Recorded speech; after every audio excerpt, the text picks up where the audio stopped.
नमस्कार बंधुगण।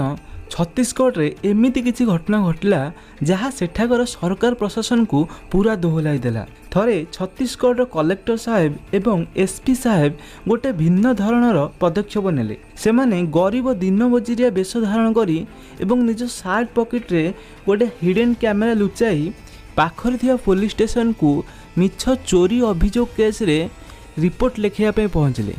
किंतु सेमाने जेतले सेठी पहुँचले से देखिले थानार इंचार्ज विक्रम पट्टनायक टेबुल उपरे गोड़ थोई काहाको खातिर न करी मजारे बार मजा खाऊथिले एवं तांको व्यवहार देखि एमिति लागुथला से कोनोसी रास्ता कड़र गुंडा ना कि पुलिस ऑफिसर। एसबू निज आखिरे देखि कलेक्टर साहेब एवं एसपी साहेब पूरापूरी आश्चर्य हो गले।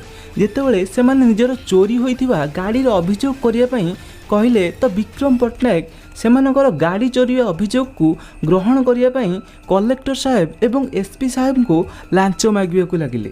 तो एबे आपनक मनरे प्रश्न उठुदिबो जे एमिति कोन हेइथिला जे जिल्लार कलेक्टर एवं एसपी साहेब जणे दिन मजुरियार बेश धारण करी थाना रे एमिति पहुँचिया पड़ला पुणी मिछ गाड़ी अभियोग रे। ताहले चलंतु जानिबा एहा पछर प्रकृत कारण कोन थिला, कोन पई सेमानकु एभलिया बेश धारण करिया को पड़ला।